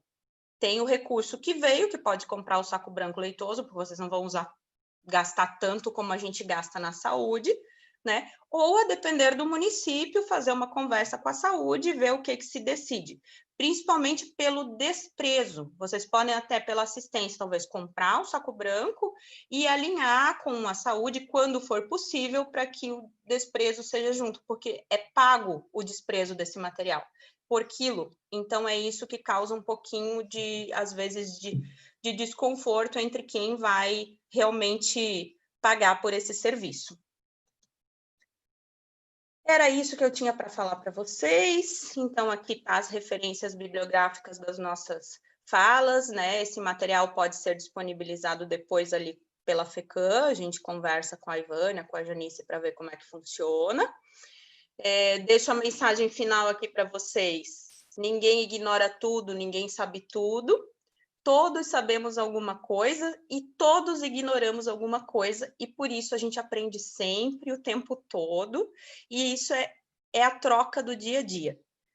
Grata pela oportunidade de estar aqui. Se alguém quiser tirar dúvida, trocar uma ideia, aqui então tá o meu contato no Insta e tá o meu e-mail. Sintam-se à vontade. E agora deixamos aí a palavra e com as minhas colegas e com quem quiser escrever um pouquinho aí no chat para conversar com a gente, tirar suas dúvidas.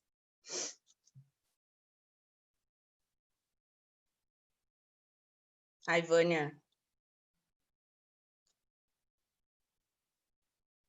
Oi, Ivânia.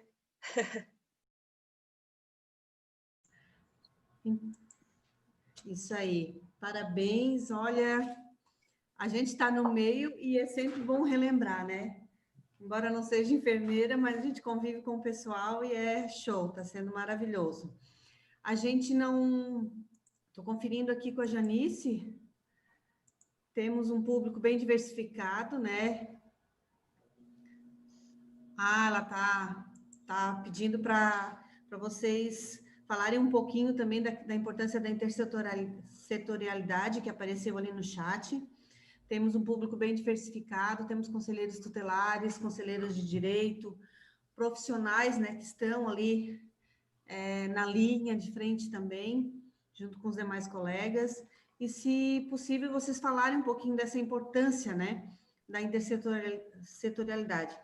O que eu percebo, né, enquanto também assistente social e atuante na área da saúde, da importância desse estreitamento dos laços, né, de trabalhar conjuntamente, algo que a gente vem trabalhando muito para fortalecer, né, esse trabalho intersetorial, interdisciplinar, trazer a saúde, trazer a educação para conversar com a assistência, para um trabalho integralizado. A gente fala muito isso dentro do SUS, né? A integralidade, a importância da integralidade do atendimento, e não tem como fazer um atendimento integral atuando individualmente, né? Então, eu sei que tu tens esse olhar também, né, Simone e Cris, e além da experiência, se vocês pudessem estar trazendo um pouquinho isso para a gente.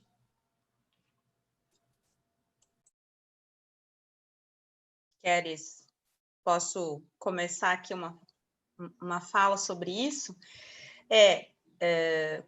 Como eu comentei, como a Ivânia falou, eu acho que não existe mais discussão, e hoje em dia não viu quem não quer a importância de estarmos juntos. Não existe como, já não existia. A gente lutar com algo invisível sem estar juntos. Todos os serviços dependem um do outro, e o ser humano depende um do outro. E já começa por aí. Enquanto seres já dependemos, enquanto serviços nem se fala. Além de acreditar nisso, tenho uma experiência vivencial com a intersetorialidade, porque por onde se passa, eu acho que é o que eu tento buscar. Tanto na minha vida profissional, assistencial, na saúde da família, a gente fazia essa ligação já com a assistência social, principalmente assim, em todos os municípios, mas nos municípios de menor porte, esse acesso é fácil, basta a gente dar os primeiros passos. Então, a gente evoluiu muito. Eu trabalhei como enfermeira de saúde da família em Massaranduba, e nós agíamos muito junto à assistência social, porque a assistência identifica uma situação e a saúde complementa, e vice-versa. A saúde identifica uma situação e a assistência complementa. O recurso público é de quem? Público, é do usuário. E, às vezes, a gente se prende, e eu sei que é muito difícil lidar com essa situação, então não interpretem mal a minha fala, porque nós temos as regras e a legislação para seguir, mas não podemos não fazer por se prender. Quem tem que pagar isso é a assistência, quem tem que pagar isso é a saúde, quem tem que pagar é a educação. Então, vamos fazer um projeto juntos, e cada um, na sua função, compartilha e colabora com alguma coisa. Uma briga antiga que muita gente vai lembrar aí entre assistência e saúde, que aí não é uma antiga presente, é a fralda, né? O dia da fralda é o estresse, porque só falta a saúde e a assistência como entes pegar o pacote de fralda e, não, eu pago, quem paga é você, não, quem paga é você, não, quem paga é você. Então, sempre tem essa dúvida. Mas para quem que é a fralda? Para o usuário? Certo? Então, o que se diz hoje, né, na legislação? Se a fralda é para um paciente que tem um AVC, que ele tem uma condição de saúde, responsabilidade é da saúde. Se a fralda é para um paciente que não tem condição financeira, mas ele não está doente, a responsabilidade é da assistência. Ok. A saúde também vai ter condição de bancar toda a quantidade de fralda necessária para um idoso ou para uma criança que esteja em condição de saúde crítica? Não. Sempre tem alinhamentos. Eu dou 3 pacotes por mês, de repente o outro ente dá 3. Por que eu estou falando disso? Porque isso é alinhamento, ajuste e é intersetorialidade. Nas ações de educação e saúde, nós precisamos daqui para frente, em pandemia, investir na educação e saúde para a população. O nosso maior problema é esse. Os nossos altos índices de ocupação, de taxa de ocupação hospitalar, de contaminação da Covid, são o quê? Comportamentais. Eu tive, semana passada, passei de carro na Avenida Atlântica, em Balneário Camboriú. Depois todo mundo viu isso no jornal. Praia Brava lotada, Balneário Camboriú, muita gente sem máscara, alguns restaurantes conseguindo cumprir as regras, outros não. Qual é o problema? A gente vai ver o resultado disso daqui a mais uma semana, 14 dias depois do feriado. A gente não sabe ainda se vai piorar ou não, mas como a Cris citou, lá na Europa já piorou, certo? E isso é comportamental. Então, talvez nós tenhamos que pensar que, ao invés de só investir recurso financeiro, precisa EPI, precisa leito, etc., mas a pandemia está vivendo um novo momento. Acabou o choque inicial, ninguém mais está assustado, as pessoas estão se habituando à pandemia. Então, eu acho que acabou e que eu estou, principalmente quem já se contaminou com a Covid, porque ainda não se comprovou a reinfecção. Então, quem já contaminou ficou tranquilo e está na rua e etc. Então, se é comportamental, não é importante a intersetorialidade para que a gente mude o olhar e o comportamento das pessoas? É só assim que a gente vai vencer essa e muitas outras guerras. Então, eu deixo aqui que, às vezes, a gente não age com intersetorialidade até por não ter dado o primeiro passo. Então, o que eu deixo aqui para dica de vocês é que, às vezes, o primeiro passo tem que começar com alguém. Alguém que vá lá no outro serviço e diga, olha, eu sou a Simone, eu sou enfermeira da Saúde da Família, ou eu sou assistente social do CREAS, ou eu sou assistente social de algum, né, do CRAS, e a gente está com esse tipo de ação, a gente não podia fazer um projeto junto? Com o serviço de assistência social onde eu trabalhei, quando tinha o mês da mulher, março, a gente fazia uma palestra ou fazia uma conversa em parceria com a assistência social e a saúde. A gente juntos comprava, fazia um café para as mulheres, fazia uma palestra, uma conversa, como a gente está fazendo agora, fazia uma roda, e foi muito produtivo. Eu acho que o município e a população só tem a crescer com isso. Então, fica a proposta e a provocação aqui para vocês, para que a gente pense nisso. Como eu vou sensibilizar a educação da população daqui para frente? Eu não vou mudar a realidade se a nossa população não cooperar e não fizer diferente.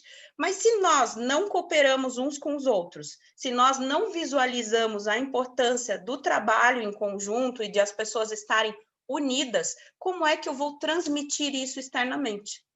Então, fica essa provocação, que a gente pense como ampliar e como influenciar a todas as pessoas ao trabalho intersetorial, seja com a assistência, seja com a educação, todos vamos precisar estar juntos sempre mais. A máquina está vindo, né? Na saúde mesmo, a gente vai ter equipamentos que operam à distância, que o médico vai estar em Londres e vai estar operando um paciente aqui no Brasil. A gente vai ter isso. O que a tecnologia não substitui que a enfermagem e que a assistência tem? O contato, o olhar, o cuidado. O cuidado a tecnologia não substitui. Então, existem várias vertentes nessa situação da intersetorialidade que a gente precisa pensar, ampliar e melhorar cada vez mais. Fica aí a provocação para cada um no seu município começar a pensar como é que dá os primeiros passos para esse caminho. Era isso que eu queria colocar à disposição para sugestões. Obrigada, Simone. Então, agora a Cris, né, para suas contribuições. Ok. Então, pegando um gancho ali na fala da Simone, a gente, enquanto enfermeiras, né, Simone? A gente vê muito e a gente fala muito sobre a visão que a gente tem que ter do paciente, né? Então, a gente tem que ter a visão de um todo. Eu não vejo diferença do tratamento da questão social, né? Na assistência social. A gente também tem que ver o paciente como todo. E quando a gente fala que a gente tem que ser holística e ver esse paciente como um todo, a gente tem que olhar todas as necessidades desse usuário, olhar todas as fragilidades que ele tem. Lógico que vocês, como assistentes sociais, vão saber falar muito melhor do que eu sobre isso, mas a gente está lidando com o indivíduo, né? E o indivíduo, ele não precisa só de cuidados de saúde, ou cuidados de assistência social, ou cuidados na educação. Ele precisa de todos junto, né? Então, assim, nesse momento que a gente quer atingir a educação da população como um todo, porque o coronavírus, ele é uma doença social, tanto é que a gente fala tanto no isolamento social, no distanciamento social, a gente precisa falar com a sociedade, alertar a sociedade através de atos de educação, né? E para isso a gente vai precisar da saúde, a gente vai precisar da educação e a gente vai precisar da assistência social, né?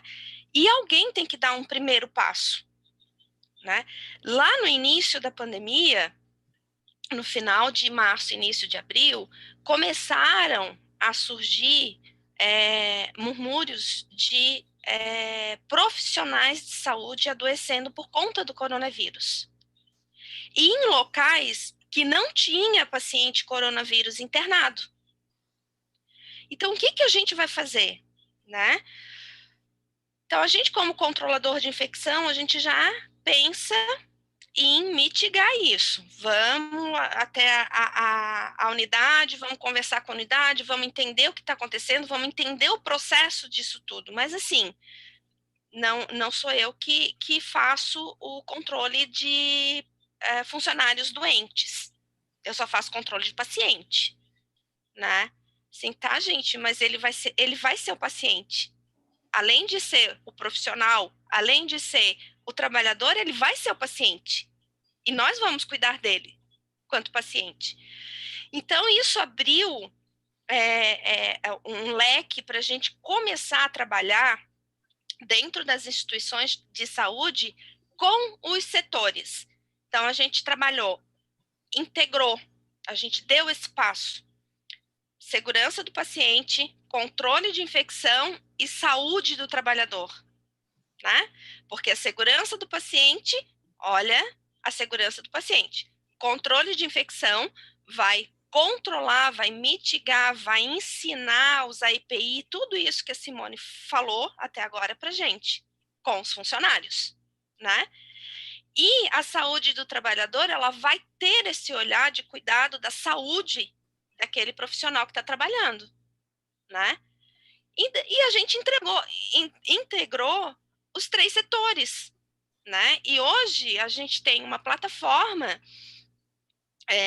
no Google Forms que a gente está chegando a 14 mil notificações de afastamentos de trabalho, né? E a gente só conseguiu isso trabalhando internamente com esses setores e trabalhando externamente com vigilância sanitária, com vigilância epidemiológica e o nosso serviço. Então, o que eu estou falando para vocês é setorial, é interno da saúde, né? Mas vamos ampliar isso.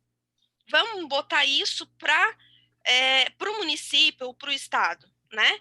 Hoje, o que se tem? A educação vem até a saúde vai até a educação para se discutir a questão da volta à aula, né? Então, isso aí já é uma integração, né? Então, assim, falei da saúde e falei da educação. Só que nesse momento, a assistência social pode estar junto também, né? E discutindo isso em município. E quando a gente faz isso a nível municipal, que é menor, que são menos pessoas, eu acho que o êxito é muito maior, né? E é aquela questão, assim como a Simone falou, basta eu dar o primeiro passo. Vamos montar grupos de trabalho, né? Pega uma pessoa da educação, uma pessoa da saúde, uma da assistência social, monta um grupo de trabalho, né? Com 3, 4, 5 pessoas e vamos discutir as coisas. Eu acho que esse é o ponto.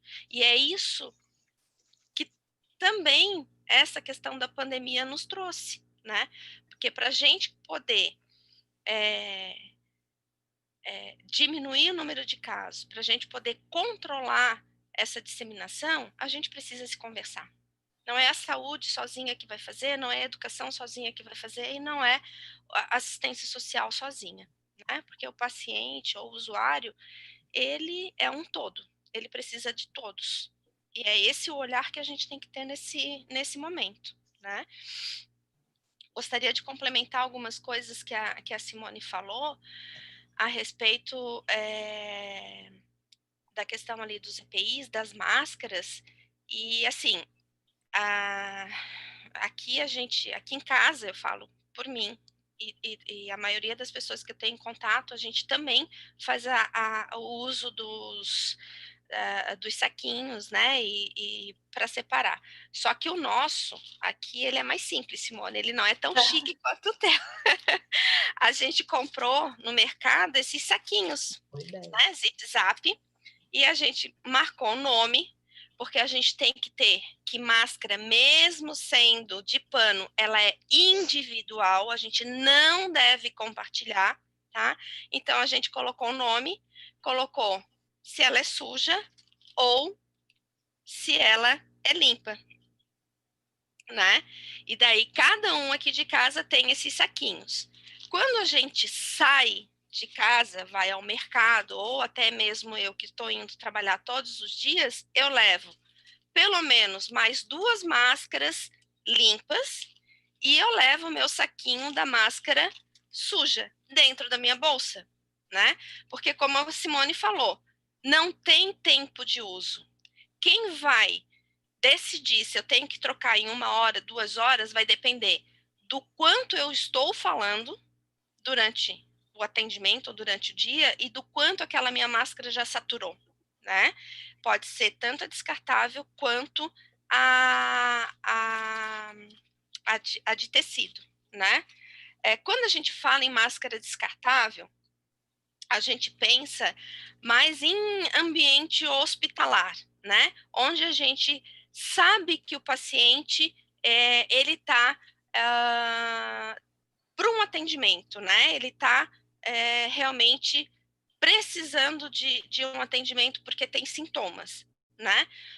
Lógico que isso não é uso exclusivo hospitalar, é uso em geral, né? Mas lá no início a gente priorizou mais a questão e a orientação para uso hospitalar, até pelo contingenciamento, por não por prever que talvez fosse faltar lá na frente. Hoje a gente já está meio que normal essa distribuição. Então, sempre que você está em atendimento ao público, idealmente usar realmente a máscara descartável. Mas ela não tem máscara descartável, pode ser a máscara de pano, né? Não tem problema nenhum. Em relação à Face Shield, eu também tenho um detalhe bem importante que no início a gente começou a fazer a orientação para fazer higienização com álcool 70. Só que o álcool 70, ele deixa o acrílico fosco, né? Então, assim, preferencialmente lavar, pode ser com água e sabão, não tem problema, né? Gente, água e sabão, a gente que é controladora de infecção, a gente costuma dizer que ela elimina 99,99% dos germes, das bactérias. Então, não tem. Ah, mas eu não tenho hipoclorito disponível para usar, tal. Não tem um produto mais elaborado, assim, né, com mais tecnologia para usar. Gente, água e sabão. O sabão elimina 99,9% das bactérias e vírus, tá? E combate também o coronavírus. O interessante é que a hora que eu for lavar, a hora que eu for higienizar essa face shield, eu faça com muita parcimônia, com calma, para que não gere muito respingos, né? Porque o respingo, se a face shield não tiver higienizada ainda, ele pode estar contaminado, né? Eu acho que era isso, assim. E assim, álcool 70 sempre, né? A gente tem em cima da mesa, né? Uns potinhos, né? Eu tenho na bolsa também, né? Com ele, eu ando com ele direto.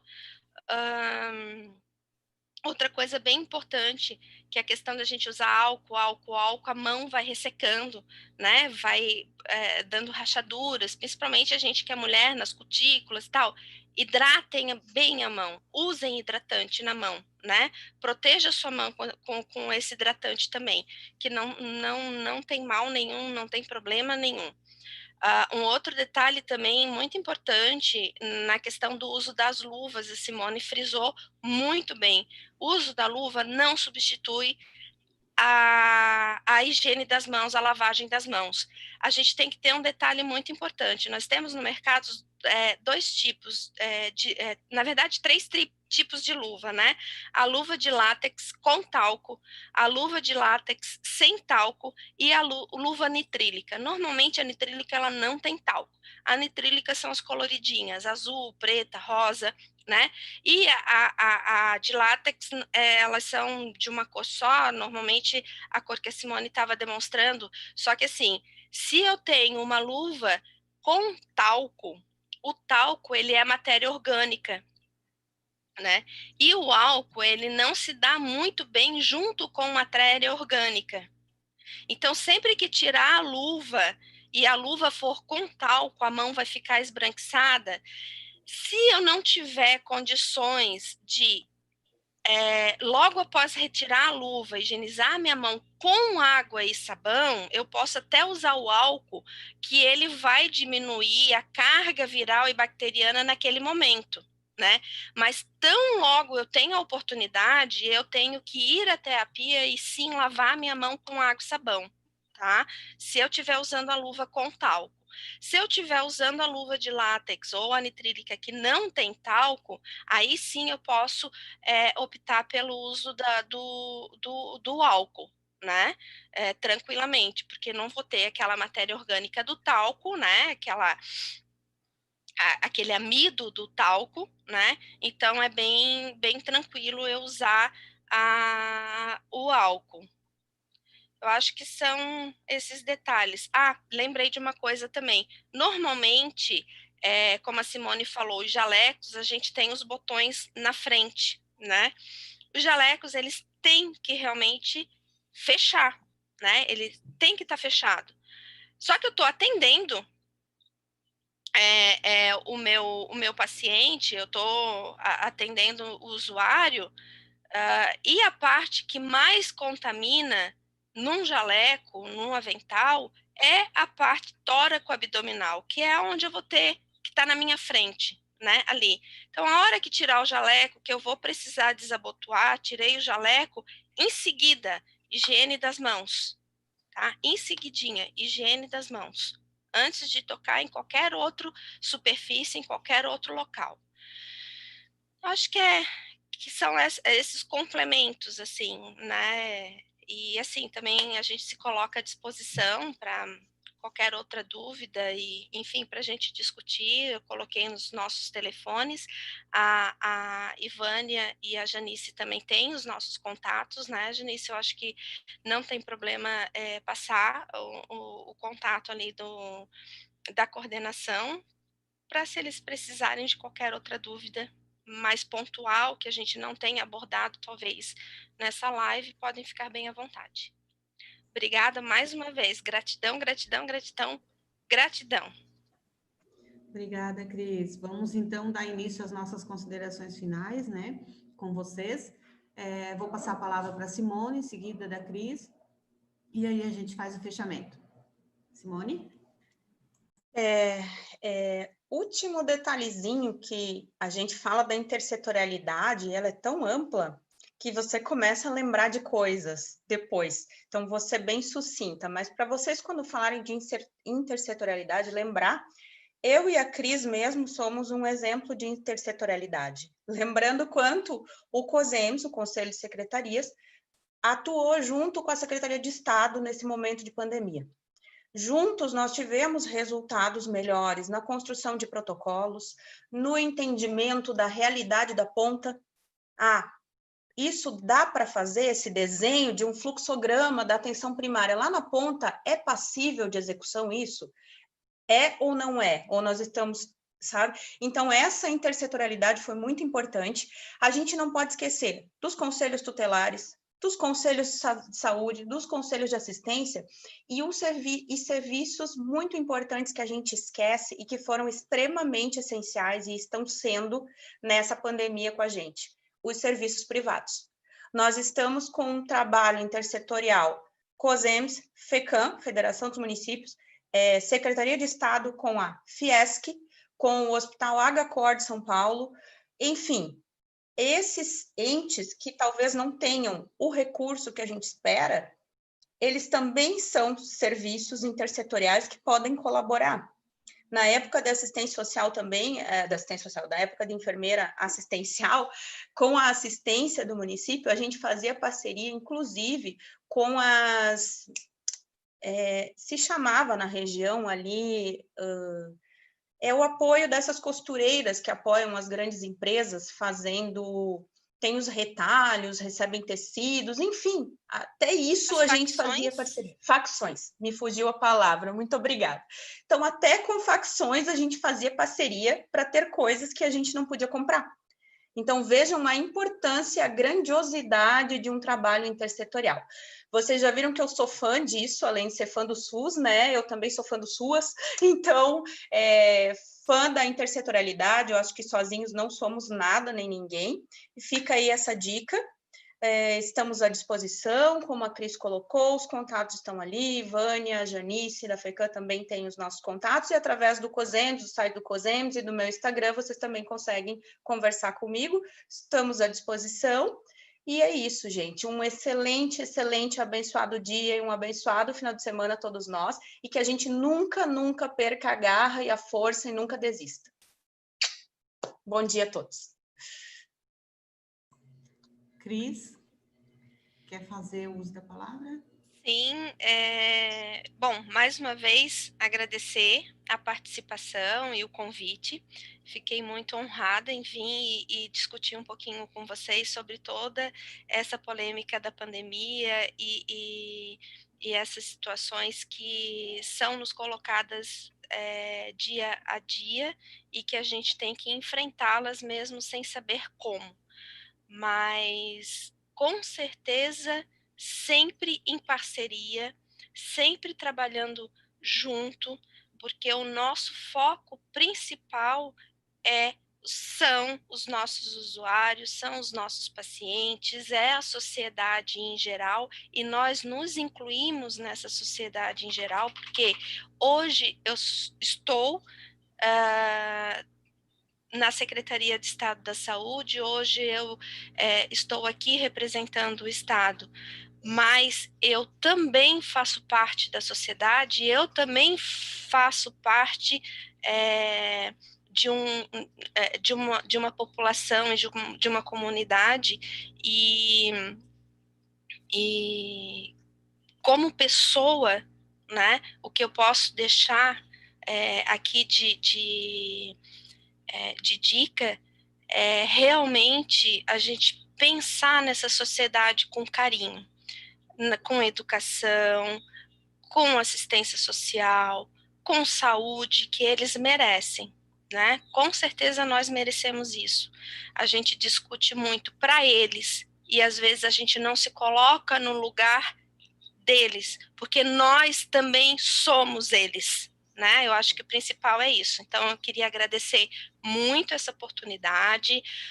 Como a Simone falou, a gente tem outros parceiros também. Até em relação aos hospitais, a gente tem parceria com o PROADES, através do PROADES SUS, com Hospital Moinho de Ventos, Hospital Sírio-Libanês, Hospital Oswaldo Cruz, a Fiocruz. Então, são entidades que eles algumas não fazem parte do SUS, são privadas, mas estão aí olhando pelos pacientes e olhando pelo SUS também, né? Sou defensora do SUS sempre, com certeza, né? E é isso. Um abençoado dia para todos, um ótimo final de semana. Se cuidem, Não esqueçam do uso da máscara, higienização das mãos e o distanciamento social. Lógico que a gente sente muita falta de um abraço, muita falta de estar com os amigos, das risadas, de um café, de um happy hour, mas agora ainda não é o momento. Vamos esperar um pouquinho mais, que logo, logo vai chegar, tá? Muito obrigado mesmo por essa oportunidade. E a gente se coloca à disposição sempre. Obrigado, Cris. Bom, pessoal, é fato que o momento ele pede um planejamento, ele pede articulação intersetorial, né? Com vistas à garantia desse processo de fortalecimento do SUS e do próprio SUS, e a categorização das nossas demandas. Então, é fato também que assegurar esse atendimento à população e também garantir a segurança e as condições de trabalho dos nossos profissionais, né, de linha de frente, é fundamental. Então, é com um coração cheio de alegria, né, que eu gostaria de agradecer a Simone, transmita ao COSENS, né, ao Alexandre, o nosso agradecimento, a Cris, ao seu superior, os nossos agradecimentos, né, ao secretário de Estado. A Janice, por favor, transfira ao Paulinho o nosso agradecimento também, né, a sua disponibilidade está sendo fundamental para nós também. Ao diretor Celso, né, que é da associação aqui da região de Laguna, e aos nossos secretários, colegas de trabalho e profissionais dessa região tão especial, assim como todas de Santa Catarina. Muito obrigada pela participação de todos. Compartilhe, por favor, esse vídeo, né, essa live, compartilhe. Foi muito interessante, foi muito instrutiva, né? Nos faz refletir a nossa prática diária, nosso dia a dia, corrigir o que é mais importante, né? Porque às vezes a gente está tão no automático que esquece de lavar corretamente as mãos, né, de manusear a máscara, a luva, e isso é muito importante. Então, gratidão, meninas, profissionais fantásticos. Estamos aí também à disposição. Obrigada, FECAM, obrigada a todos. Muito obrigada.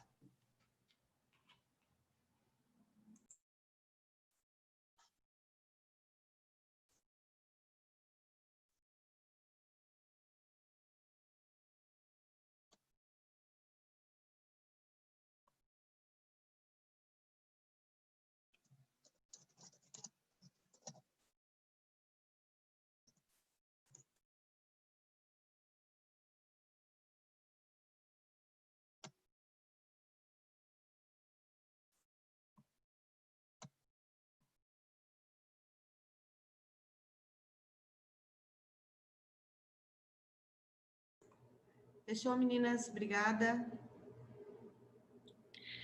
Obrigada.